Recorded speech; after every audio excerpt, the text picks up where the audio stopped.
Bapak Ibu jemaat yang dikasihi oleh Tuhan, kita lakukan ibadah pada pagi hari ini dengan pengakuan bahwa pertolongan kita datang dari Tuhan pencipta langit dan bumi serta segala isinya. Tuhan yang tiada pernah meninggalkan perbuatan tangannya. Turunlah atas kita sekalian kasih karunia dan damai sejahtera dari Allah Bapa, Anak dan Roh Kudus di dalam ibadah pada pagi hari ini. Kami percaya kepadamu ya Allah yang hidup.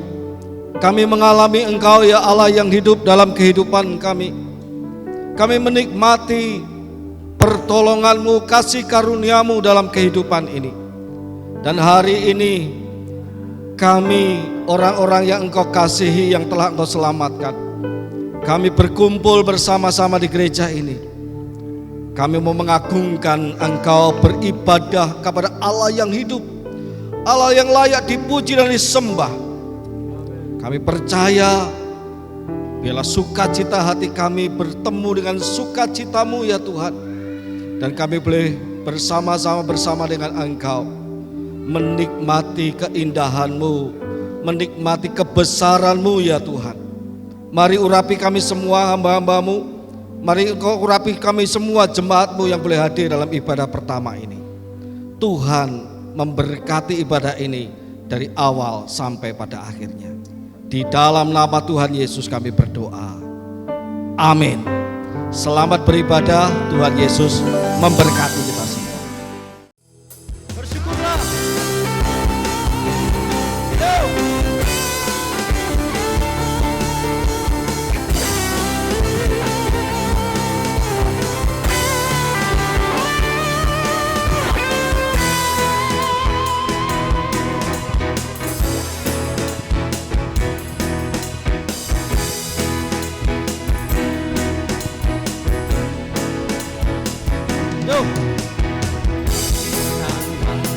Kebaiknya dengan hati bersyukur ke dalam pelatarannya, dengan hati bersuka kecaplah dan lihatlah betapa baiknya Tuhan. Bagi yang berlindung padanya akan bersorak-sorai.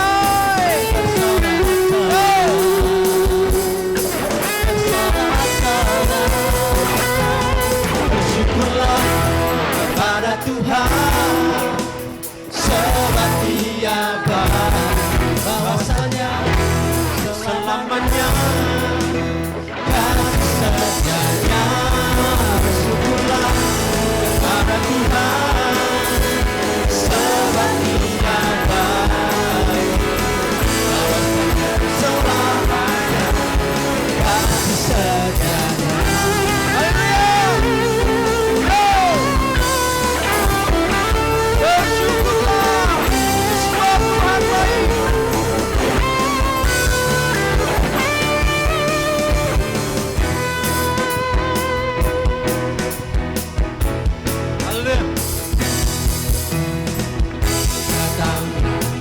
Kebaiknya dengan hati bersyukur ke dalam pelatarannya, dengan hati bersuka dan lihatlah betapa baiknya Tuhan. Bagi yang berlindung padanya akan bersorak-sorak, akan bersorak-sorak. Bersyukurlah kepada Tuhan, sebab Dia baik, bahwasanya selamanya kasih setianya.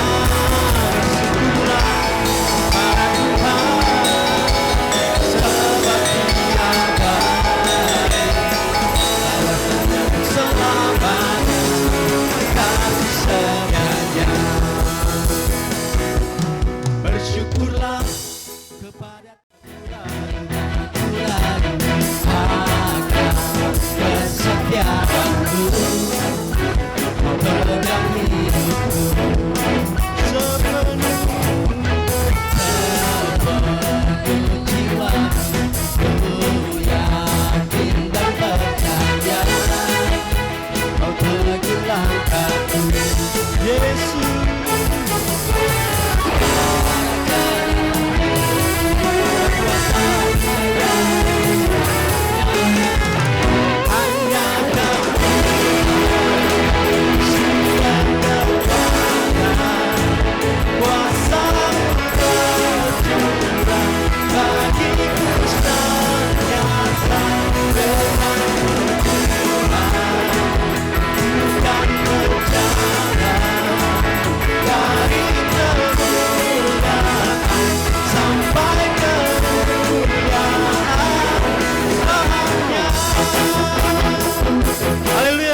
berkuasa berjaya untuk selamanya. Yesus ada dalam hidupku, berkuasa berjaya untuk selamanya. Hanya Kau Tuhan, sumber kekuatan, kuasa-Mu tercurah bagiku senantiasa. Dengan-Mu Tuhan, bukan berjalan dari kemuliaan sampai kemuliaan. Hanya Kau Tuhan, sumber kekuatan, kuasa-Mu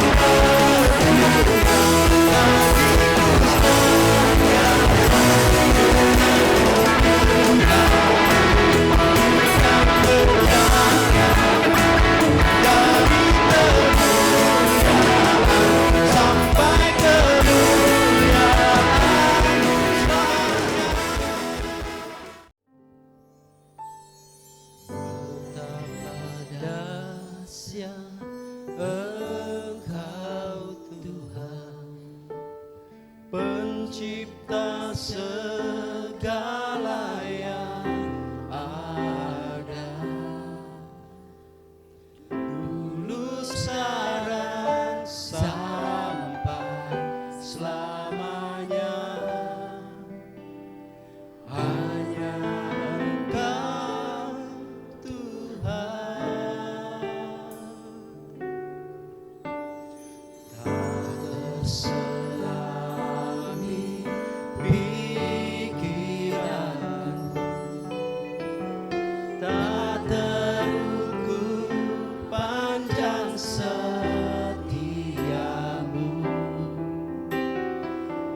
Dulu sekarang sampai selamanya.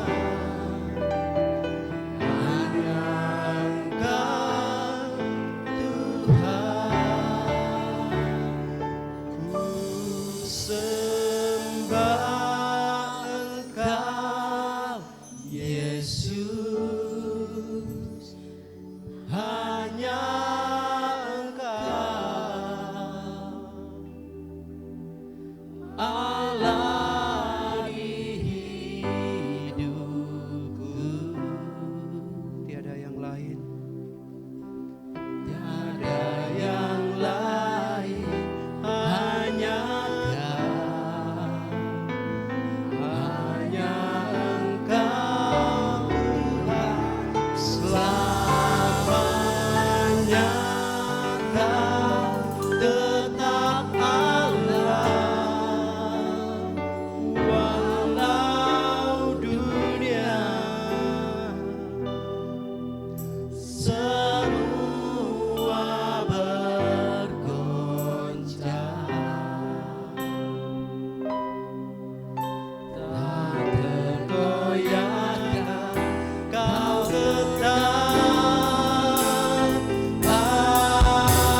Terpujilah namamu Tuhan, kekal selama-lamanya.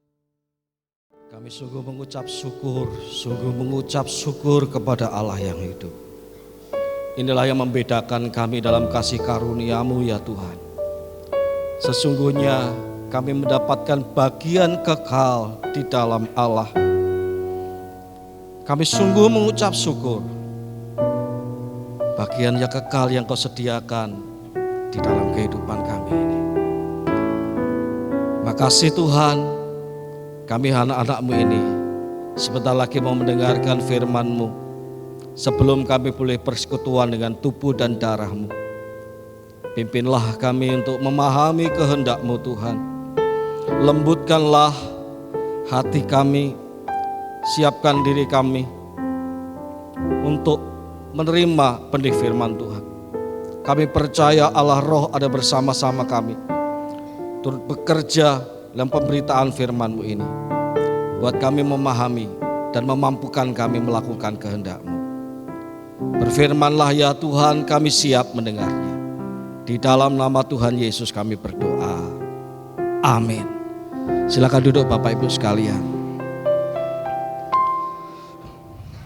Puji nama Tuhan, Bapak Ibu jemaat yang dikasihi oleh Tuhan, jemaat yang saya kasihi di dalam Tuhan Yesus Kristus, Juru Selamat kita. Apa kabar Bapak Ibu? Luar biasa. Apa kabar Bapak Ibu? Puji Tuhan. Luar biasa kabar kita, selalu dalam anugerah dan kebaikan Tuhan yang tak pernah habis-habisnya di dalam kehidupan kita. Hari ini kita memasuki bulan yang baru dengan kita mau menggumulkan menjadi jemaat yang hidup dalam pujian dan penyembahan selama 1 bulan ke depan. Tema yang sudah saya gumulkan sepanjang tahun, awal tahun kemarin, dan kita tapaki pada bulan ini sebagai bulan jemaat yang hidup dalam pujian dan penyembahan. Hari ini kita bersama-sama akan merenungkan firman Tuhan dengan tema kasih karunia, pujian dan penyembahan. Surat 1 Timotius pasal yang pertama ayat 12 sampai ayat yang ke-17. Surat 1 Timotius pasal yang pertama ayat yang ke-12 sampai yang ke-17.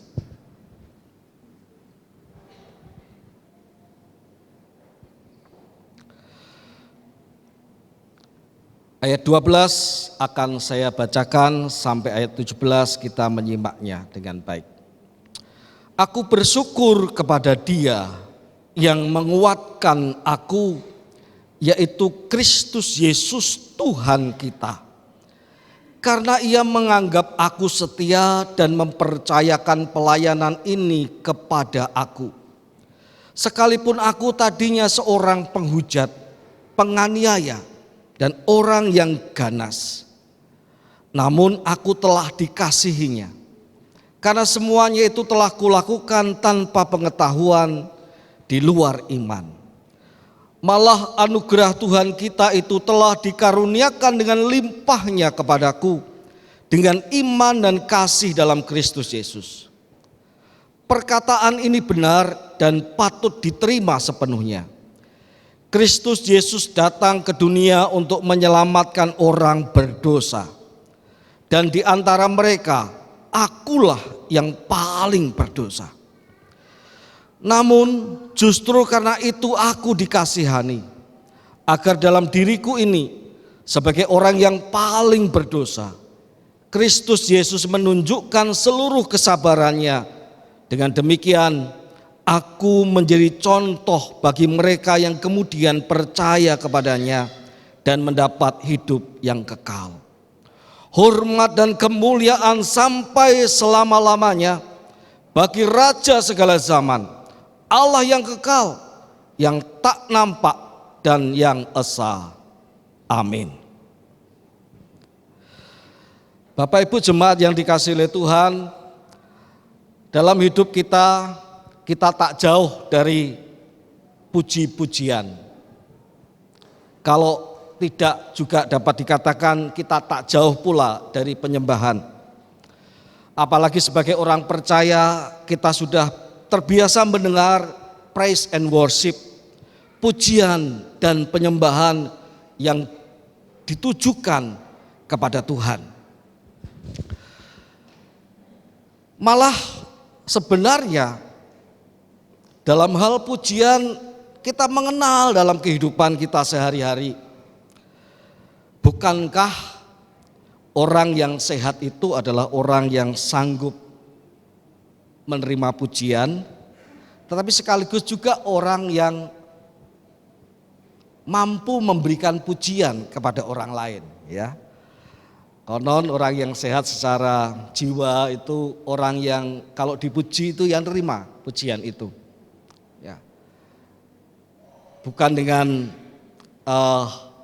perasaan sombong, tetapi perasaan terima apa adanya. Tapi sekaligus juga ia adalah seorang yang mampu memberikan pujian kepada orang lain yang entah orang itu siapa saja, ia tak segan-segan, ia tak ada halangan untuk mengungkapkan, oh kamu orangnya pandai, oh kamu luar biasa, oh kamu, wah, tidak ada loh ya, jarang orang yang punya kemampuan seperti kamu. Orang bisa mengungkapkan pujian dan dengan begitu antusias kepada orang lain. Tetapi konon kita juga sebagai orang yang suka atau menerima pujian itu, tentu perasaan kita bisa saja menjadi perasaan yang tidak enak. Kalau pujian yang kita sampaikan, yang disampaikan kepada kita adalah pujian yang tidak setulus hati, atau pujian yang hanya di raut muka saja, atau pujian yang hanya manis di bibir saja, tapi sebenarnya tidak keluar dari hati. Atau mungkin kita juga punya pengalaman-pengalaman kita terpaksa memuji orang lain, karena sebenarnya kita juga tak mau memuji dia demikian, itu ada halangan-halangan di dalam hati kita juga. Itu menjadi pengalaman-pengalaman kita, Bapak Ibu sekalian yang dikasihi oleh Tuhan. Tetapi pujian dan penyembahan kepada Tuhan mesti memang kita perlu berawas-awas dengan pujian dan penyembahan kita kepada Tuhan. Sebab mengapa? Sudah sejak dari perjanjian lama sampai perjanjian baru, kata-kata bahwa bangsa ini memuji aku dengan bibirnya, tetapi hatinya menjauh daripadaku, terus bergema termasuk sampai hari ini. Oleh sebab itu jemaat yang dikasihi oleh Tuhan, dalam kerinduan hati kita, dalam kerinduan saya sebagai hamba Tuhan, bersama-sama dengan hamba-hamba Tuhan di tempat ini, bersama-sama dengan rekan-rekan majelis, saya mengajak seluruh jemaat Tuhan untuk menjadi jemaat yang hidup memuji, menyembah Tuhan. Dan itu berarti kita mesti menjadi jemaat yang memuji, menyembah Tuhan bukan hanya di bibir saja, tetapi keluar dari hati kita. Kita menjadi seorang pemuji dan penyembah Allah yang tidak hanya menjadi bagaimana memuji menyembah seturut dengan orang lain memuji menyembah, tetapi kita mengalami Allah yang dekat dengan kita, dan dengan demikian pun kita dimampukan memuji Dia, menyembah Dia dengan segenap hati kita. Dan hari ini kita belajar dari seorang rasul yang bernama Rasul Paulus, bagaimana dia menjadi seorang yang mengagungkan Allah, memuji-muji Allah, menghormati Allah, menyanjung Allah, sebagai seorang yang sungguh-sungguh menyanjung Allah bukan hanya lewat bibirnya saja, tetapi dalam segenap hatinya juga. Ayat-ayat ini tidak berkaitan langsung dengan pujian penyembahan sebenarnya. Tetapi saya melihat ada gerak hati yang luar biasa yang mendasari Rasul Paulus untuk sampai kepada sebuah sanjungan kepada Allah. Kita akan melihat Bapak Ibu sekalian yang dikasihi oleh Tuhan. Rasul Paulus adalah seorang rasul yang jelas adalah seorang rasul yang disebut rasul kasih karunia. Ia banyak bicara tentang kasih karunia yang menyelamatkan. Ia banyak bicara tentang keselamatan oleh karena iman. Ia banyak bicara dipakai oleh Roh Tuhan untuk mengabarkan Injil kepada orang-orang yang bukan Yahudi. Dan ia dikenal juga karena pelayanannya itu sebagai rasul untuk orang-orang Yunani. Orang-orang yang bukan diperuntukkan yang disebut sebagai umat Allah itu. Dalam pengalamannya sebagai rasul itu, Rasul Paulus mengatakan pada ayat yang ke-15, perkataan ini benar dan patut diterima sepenuhnya. Kristus Yesus datang ke dunia untuk menyelamatkan orang berdosa. Betul. Tuhan Yesus datang ke dunia untuk menyelamatkan orang berdosa. Tetapi kata-katanya yang kemudian itu cukup lama kita mesti memikirkannya Bapak Ibu sekalian. Kata-katanya itu demikian.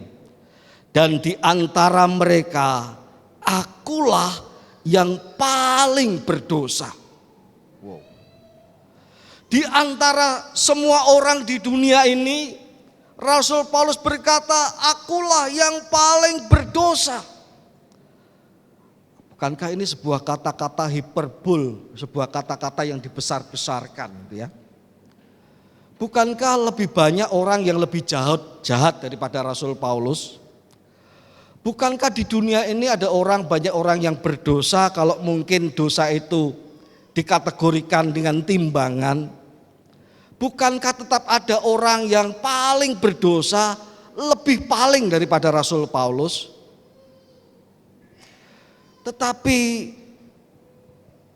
dalam tujuan Allah menyelamatkan orang yang berdosa itu, Rasul Paulus berkata, aku ini yang paling berdosa.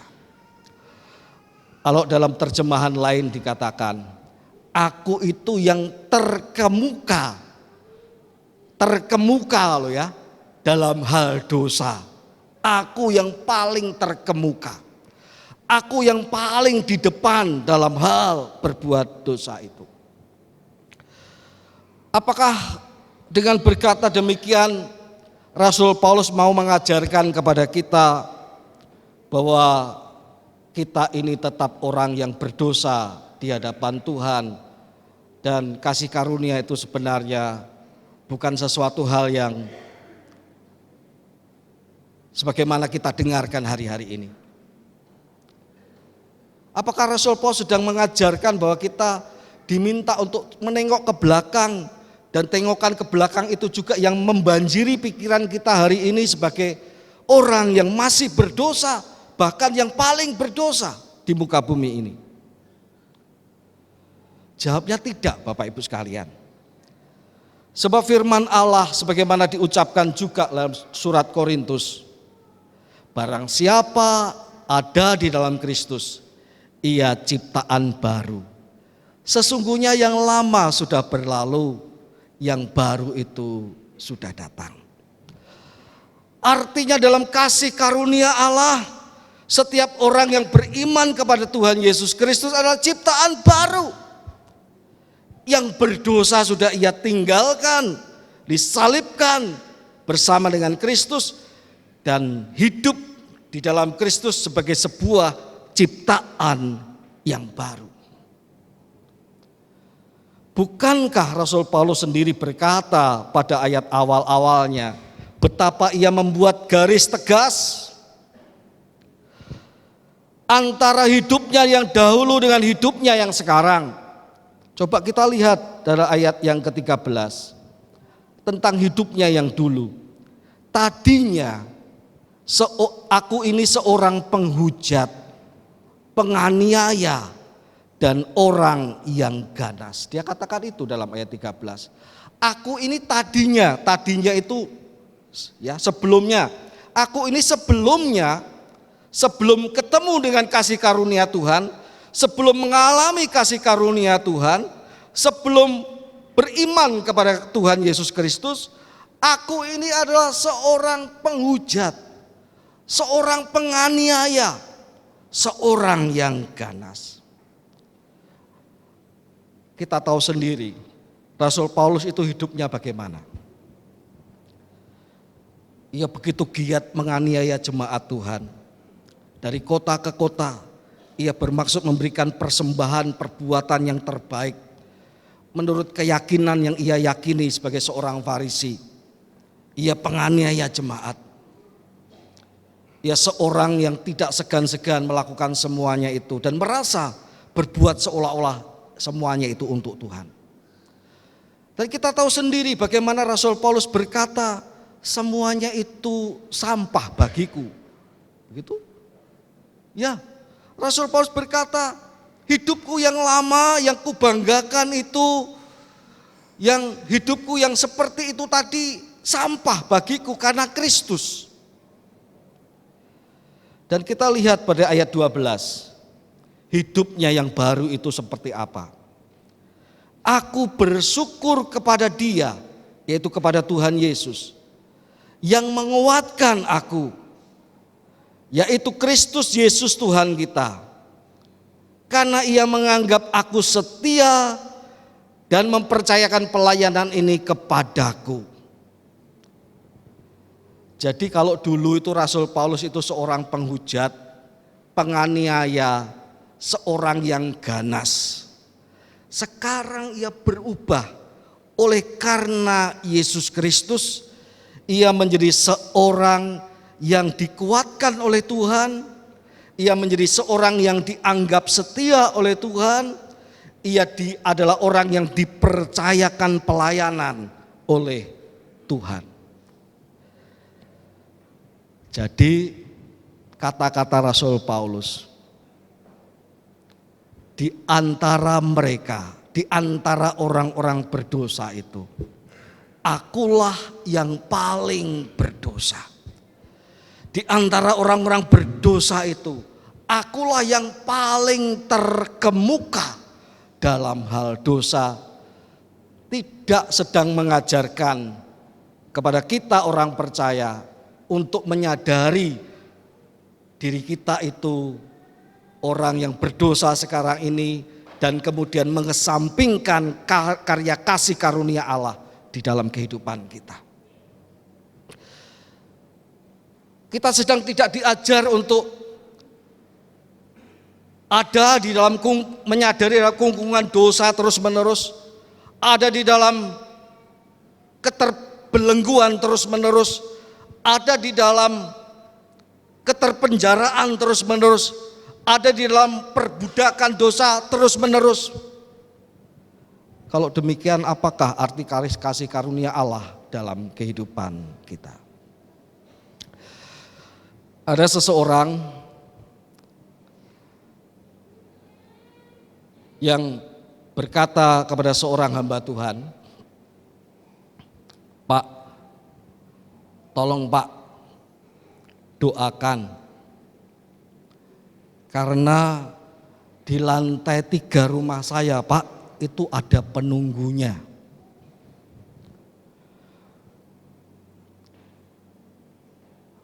Tiap malam itu ada bunyi-bunyi yang aneh-aneh Pak. Tiap malam itu kadang-kadang anak saya melihat ada penampakan-penampakan di lantai 3 rumah saya. Dan itu muncul begitu saja tanpa diduga-duga. Seorang hamba Tuhan yang baik tentunya akan datang untuk melayani keluarga ini. Melayani pengusiran roh jahat, mengalami untuk mengalami pembebasan dari adanya roh-roh jahat di dalam rumah itu. Tetapi pengalaman ini cukup menarik karena hamba Tuhan ini tidak hanya datang dan mendoakan, tetapi ia berkata kepada anak Tuhan ini, sesungguhnya di dalam hidup orang percaya ada roh Allah yang membebaskan. Oleh sebab itu, dimanapun orang percaya itu melangkah, di sana ada roh Allah yang membebaskan.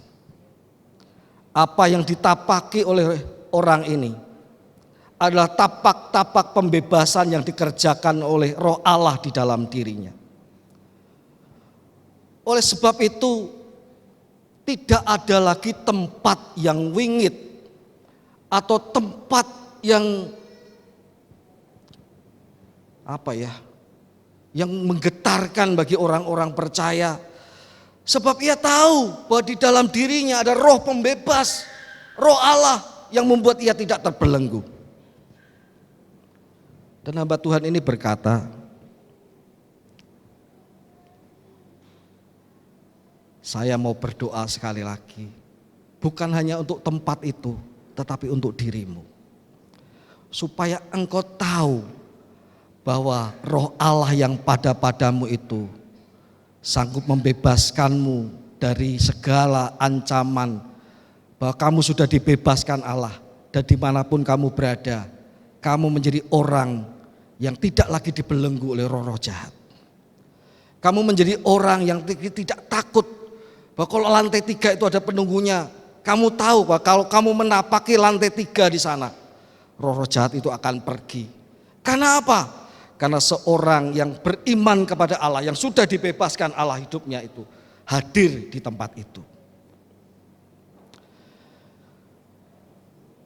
Betapa memang budaya itu mengajarkan kita untuk takut, Bapak Ibu sekalian, ya. Budaya itu mengajarkan kita untuk menjauhi tempat-tempat yang gelap. Suatu saat rombongan mahasiswa STT Abdiel diajak oleh dosen kami untuk berkunjung ke Pekong, ya. Kalau di Semarang itu ada sebuah kelenteng yang besar namanya Sampokong. Kami diajak berkunjung ke sana dalam mata kuliah teologi agama-agama. Jadi kami diajak untuk coba memahami kepercayaan orang lain dalam teologi agama-agama itu. Ada seorang mahasiswa yang tidak mau masuk ke kelenteng itu. Kenapa? Dia berkata, ini sarang setan. Ini sarang setan, aku tidak mau masuk. Nanti terjadi apa-apa sama aku gitu. Sedangkan dosen ini berkata, tidak usah takut. Bahkan di tempat-tempat seperti ini pun roh Allah yang ada padamu tetap ada padamu. Bahkan dianggap tempat-tempat yang seperti ini pun roh Allah tetap ada padamu. Mengapa kamu mesti takut? Sampai suatu saat ada sebuah pengalaman yang cukup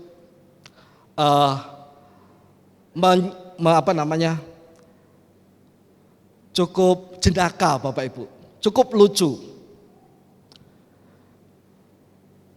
Bapak Ibu tahu kendi ya, tempat air itu ya, yang dari tanah liat itu. Di sini saya tidak tahu, saya belum pernah menyaksikannya. Tapi kalau di Jawa itu banyak kendi-kendi tempat air minum itu. Seperti teko begitulah ya, terbuat dari tanah liat. Suatu saat seorang mahasiswa Abdiel datang membawa sebuah kendi, lalu mengisinya dengan air minum yang ada di dapur, lalu dia peragakan di hadapan mahasiswa bagaimana dia minum dari air kendi itu tanpa gelas ya, langsung diminum begitu saja. Dan biasanya bagi orang-orang itu tampak segar air seperti itu. Air yang keluar dari kendi tanah liat itu segar sekali.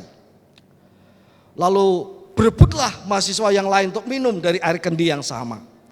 Kemudian bukan hanya mahasiswa Mahasiswa ini pun menyodorkan kepada dosen-dosen. Pak, minum. Oh iya. Dosen-dosen pun akhirnya minum dari air kendi itu. Lalu setelah itu mahasiswa ini kembali ke asrama dan terpingkal-pingkal. Kenapa? Karena kendi itu dia ambil dari pemakaman, Bapak Ibu sekalian. Jadi kalau di pemakaman di Jawa itu selalu ada kendi, ada teko begitu ya, yang dipakai kalau orang sedang berziarah ke sana, bukannya tabur bunga, tapi siramkan air ke tanah, peristirahatan terakhir dari entah neneknya, kakeknya atau orang tuanya. Dan kendi itu tidak dibawa pulang, kendi itu ditaruh di makam itu. Dan hampir setiap orang tidak akan ada yang berani mengambil kendi itu. Kenapa? Nanti kalau yang penunggunya ikut gimana? Tetapi mahasiswa STT Abdiel ini memang agak kurang ajar. Tetapi sekaligus membuktikan bahwa di dalam Tuhan tidak terjadi apa-apa. Bahwa di dalam Tuhan tidak ada yang perlu ditakuti. Meskipun saya tidak mau mengajak Bapak Ibu untuk gede-gedean, tidak. Bahwa di dalam Tuhan setiap orang minum, dosen pun minum, dan mahasiswa ini tertawa terbahak-bahak di kamar asrama. Karena apa? Karena setiap orang sedang minum, kalau ia tahu, mungkin ia muntahkan lagi air itu. Bapak Ibu sekalian yang dikasihi oleh Tuhan, Rasul Paulus tidak sedang mengajak kita untuk mengikat dan menyadari diri kita dalam segala belenggu dosa itu tadi. Tidak. Tetapi Rasul Paulus justru mau mengingatkan besarnya kasih karunia Allah dalam kehidupan kita. Bahwa sebagaimana adanya Bapak Ibu dan saya sekarang ini, bukanlah orang-orang lagi yang sedang dibelenggu oleh dosa, tetapi orang-orang yang sudah dibebaskan oleh Kristus Yesus. Kita bukanlah lagi orang-orang yang sedang dipenjara oleh dosa, tapi kita adalah orang-orang yang sudah dimerdekakan oleh Yesus Kristus itu. Bukankah Ia pengampun kita? Bukankah Ia penebus hidup kita dari segala belenggu dosa? Itu yang pertama. Yang kedua, ini yang tidak gampang Bapak Ibu sekalian.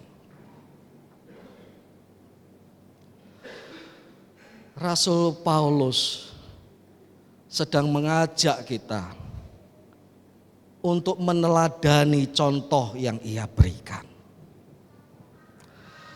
Rasul Paulus sedang mengajak kita bukan hanya untuk mengajak kita jangan lagi berkata, aku ini enggak bisa diselamatkan oleh Tuhan. Aku ini dosaku udah berat. Aku ini enggak mungkin diampuni oleh Tuhan. Enggak. Rasul Paulus sudah mengatakan itu tadi. Ia yang paling berdosa saja sudah dibebaskan oleh Tuhan. Apalagi kita yang sudah dibebaskan oleh Tuhan.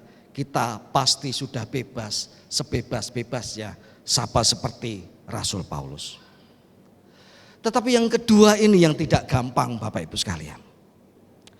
Yang kedua ini adalah Rasul Paulus mengatakan aku ini adalah orang yang paling berdosa. Sebenarnya sedang mengajak kita mempunyai pengalaman yang sama dengan dirinya. Kita yang sudah diselamatkan sama seperti Rasul Paulus yang sudah diselamatkan. Kita yang sudah menerima kasih karunia Tuhan sama seperti Rasul Paulus sudah menerima kasih karunia Tuhan. Tetapi oleh sang Rasul kita diajak untuk punya pengalaman yang sama seperti dirinya. Sehingga kita bisa berkata, bukan hanya kamu Rasul Paulus, aku pun adalah orang yang terkemuka di dalam dosa sebelum aku mengenal Tuhan. Mungkin kita bertanya, Pak itu sulit lah Pak, wong saya sendiri merasa kalau Rasul Paulus itu penghujat, saya bukan penghujat loh Pak. Sejak kecil saya Kristen dan mama saya mengajarkan saya supaya hati-hati dengan mulut. Saya tidak pernah menghujat, apalagi menghujat Tuhan. Saya tidak pernah, Pak. Kalau Rasul Paulus berkata ia adalah seorang yang ganas, aduh Pak, semut saja Pak, saya itu kasihan untuk membunuhnya. Rasul Paulus itu memang jahat, saya itu tidak, Pak. Kalau sekarang Rasul Paulus sedang mengajak kita mencontoh seperti dirinya, wah itu tidak gampang lah Pak. Karena saya merasa lebih baik dibandingkan Rasul Paulus dalam kehidupan lamanya. Bapak Ibu sekalian yang dikasihi oleh Tuhan, kita perlu belajar ada sesuatu yang unik dalam kasih karunia Allah. Saya mau kasih tahu ya, ada sesuatu yang unik dalam kasih karunia Allah. Seorang hamba Tuhan menonton sebuah acara di televisi terkenal, saya sebutkan saja Kick Andy. Dalam sebuah sesi Kick Andy ditampilkan seorang hamba Tuhan pendeta jalanan yang namanya Pendeta Agus. Bapak Ibu tahu Pendeta Agus ini wajah sampai ujung kakinya penuh dengan tato.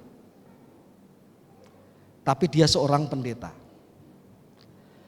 Pendeta Agus ini adalah seorang yang tentu punya pengalaman-pengalaman hidup yang tidak baik.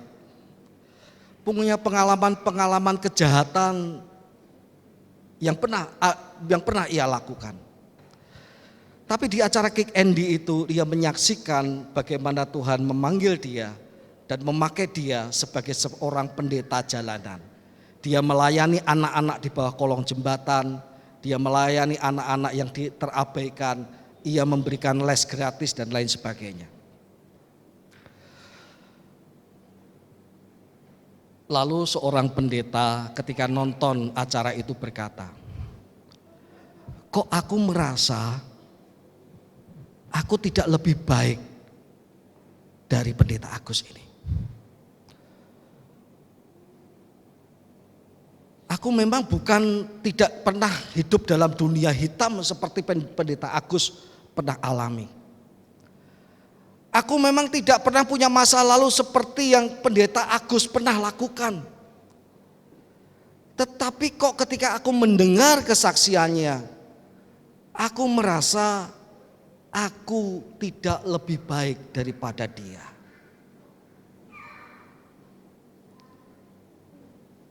Kalau ia berdosa, aku juga berdosa. Kalau ia paling berdosa, aku pun juga adalah bagian dari orang yang terkemuka yang paling berdosa itu. Aneh Bapak Ibu sekalian. Rupanya kasih karunia itu sedang mengajak setiap orang untuk menyadari bahwa setiap orang yang ada di luar kasih karunia Allah, apakah dosanya yang masa lalunya itu berat atau sedang atau kecil, nasibnya tetap sama Bapak Ibu sekalian. Orang diajak untuk menyadari di luar kasih karunia Allah, di luar kasih karunia di dalam Yesus Kristus, nasib setiap orang sedang ada dalam penghukuman dosa. Sehingga bukan masalah engkau masa lalu kita itu dosanya besar atau tidak, sedang atau kecil, nasibnya sama. Oleh sebab itu orang diajak untuk menyadari bahwa masa lalunya adalah masa lalu yang jauh daripada Allah, terkemuka di dalam dosa yang paling berdosa. Kalau saya bertemu dengan Rasul Paulus, saya membayangkan ketika Rasul Paulus berkata, aku ini dulu itu penghujat. Ya Rasul, saya tahu. Aku ini penganiaya jemaat. Oh, bukankah Rasul sendiri yang telah menuliskannya dalam kitab menjadi kitab suci? Aku ini orang yang ganas. Ya Rasul, aku sendiri membacanya. Lalu saya berkata, saya bersyukur Rasul Paulus karena saya lebih baik dari Rasul Paulus. Saya ini, hidup saya itu lebih bening daripada Rasul Paulus. Sesungguhnya saya itu harusnya merasa lebih layak di hadapan Tuhan dibandingkan Rasul Paulus. Masakan saya akan berkata seperti itu? Kok rasa-rasanya tidak? Saya akan berkata seperti ini. Ketika Rasul Paulus berkata, aku ini seorang yang ganas, aku ini penghujat, aku penganiaya jemaat. Saya berkata, Rasul Paulus, saya tidak penghujat seperti Rasul Paulus. Saya bukan penganiaya jemaat seperti Rasul Paulus. Tetapi kok rasanya saya juga tidak sebaik Rasul Paulus. Kalau Rasul Paulus bertanya, lah kenapa kamu merasa tidak lebih baik? Rasul, bukankah orang yang paling sedih dalam hidupnya adalah ketika seseorang yang sakit tetapi menyadari dirinya tidak sakit. Bukankah orang yang paling menyedihkan itu adalah orang yang sakit tetapi tidak menyadari bahwa dirinya itu sakit. Dan itulah saya. Rasul Paulus itu seorang penganiaya jemaat. Tapi saya tidak jauh-jauh Rasul Paulus. Saya seorang yang gampang iri hati. Saya sakit Rasul Paulus. Sama seperti Rasul Paulus sakit pada zaman dulu. Kalau Rasul Paulus butuh kasih karunia Allah, saya juga butuh. Kalau Rasul Paulus berkata, aku ini yang paling berdosa di antara semua orang yang berdosa, saya pun akan seirama dengan Rasul Paulus. Saya juga adalah orang yang paling berdosa dari semua orang berdosa. Karena ada tabiat-tabiat yang tidak nampak, yang tersembunyi, yang kadang-kadang tidak saya sadari. Tabiat-tabiat yang jauh dari kehendak Allah.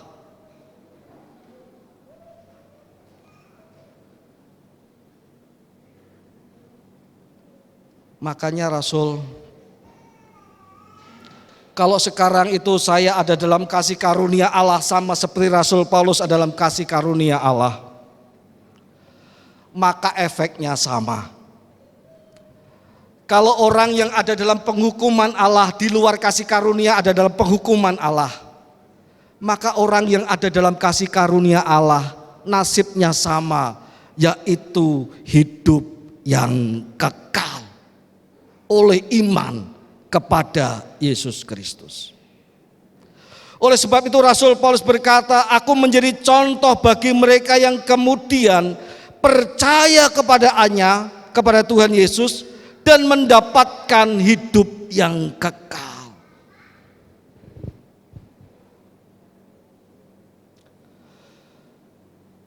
Artinya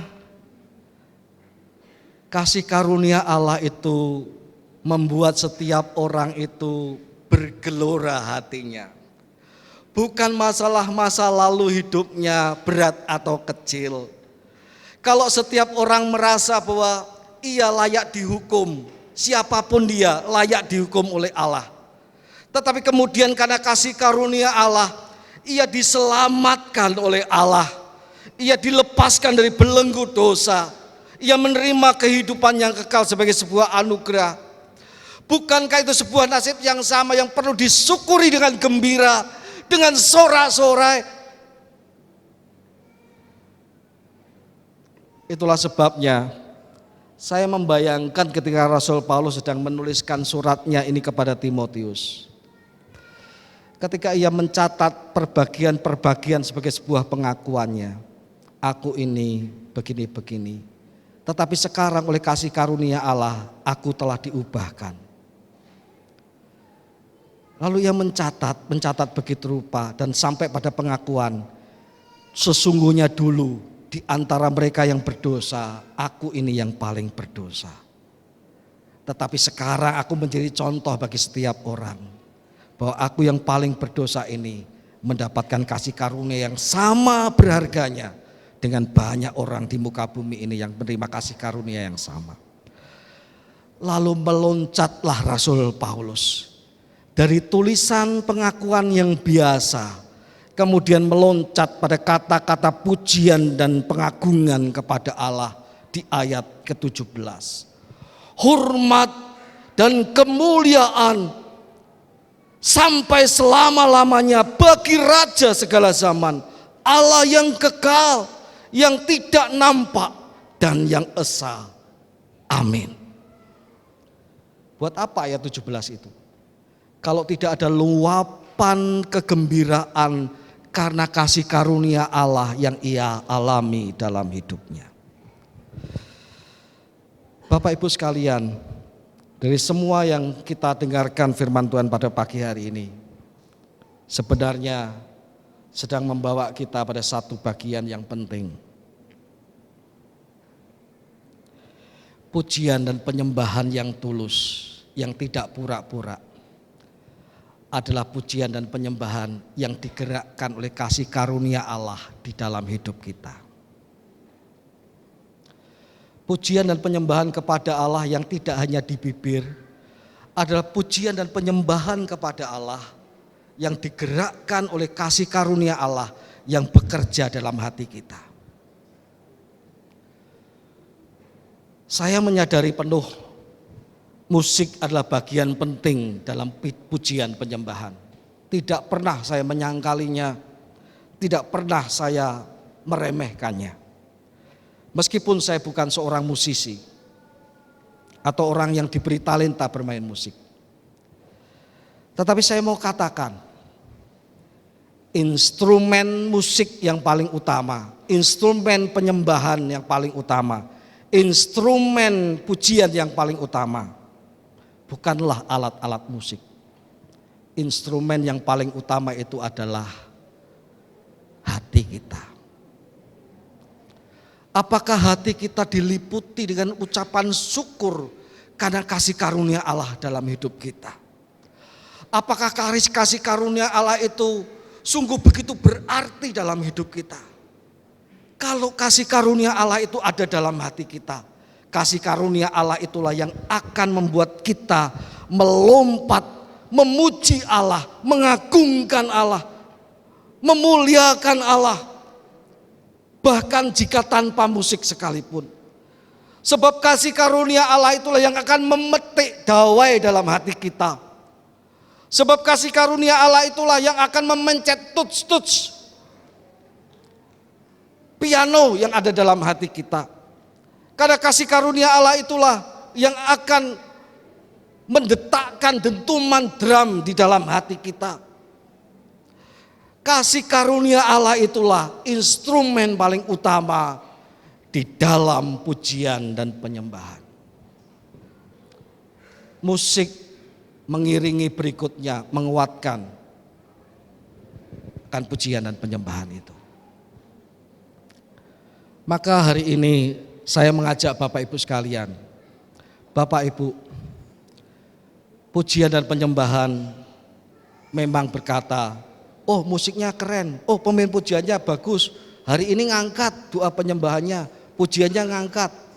Memang manusia secara psikologis membutuhkan itu.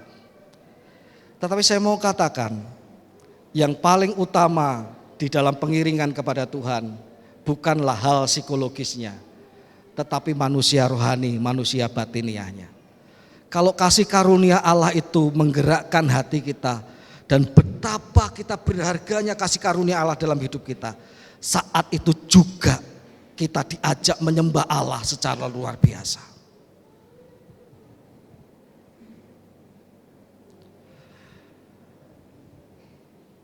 Saya rindu jemaat gereja Isa Al-Masih semakin terbaik dalam memberikan pujian penyembahan kepada Tuhan, dengan musik yang terbaik juga. Tetapi jangan lupa dengan hati yang terbaik juga yang digerakkan oleh kasih karunia Allah. Saya mengajak seluruh jemaat gereja Isa Al-Masih untuk datang dalam malam pujian dan doa setiap hari Kamis. 1 jam saja, dari jam 7 sampai jam 8 malam di tempat ini. Kita akan belajar memuji, menyembah Allah, mengagungkan Allah karena kasih karunia-Nya dalam hidup kita. Menjadi jemaat pemuji dan penyembah, saya mengajak seluruh jemaat Tuhan untuk bisa hadir pada hari Kamis jam 7 malam sampai jam 8 malam di tempat ini. Kita belajar menyembah Tuhan, menggerakkan hati kita, digerakkan oleh kasih karunia Tuhan, menyembah dan mengagungkan Tuhan. Itulah sebabnya kenapa hari Kamis itu meskipun yang datang masih belasan orang, tidak banyak. Saya ketika ada orang berkata, "Pak, MPD kita digabung ya, kan ada malam penghiburan di rumah duka." Saya bilang tidak. Yang di rumah duka dilayani sendiri, yang menyembah di sini, puji menyembah tetap jalan. Kalau ada orang berkata juga, "Pak, ini ada acara pasutri pas hari Kamis juga, Pak. Apakah boleh acara pasutri digabung dengan MPD, MPD-nya ikut acara pasutri, tidak usah ada acara MPD ikut acara pasutri?" Karena baru saja Bu Ahung menghubungi saya, akan ada acara pasutri pada hari Kamis. Saya bilang, "Bu Ahung, pakai hari lain saja, MPD tetap jalan." Saya bilang begitu. Kenapa? Karena pujian dan penyembahan adalah bagian hidup orang percaya.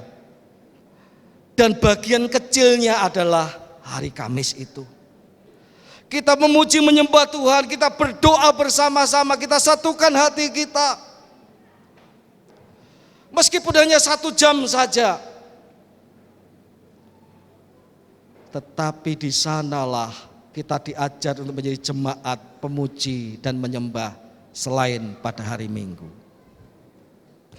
Selain dalam pujian-pujian harian kita diajak memuji dan menyembah Tuhan. Mari menjadi jemaat yang menggelegarkan pujian dan penyembahan kepada Tuhan, yang keluar karena dorongan kasih karunia, yang keluar karena digerakkan oleh kasih karunia Allah, oleh anugerah Allah.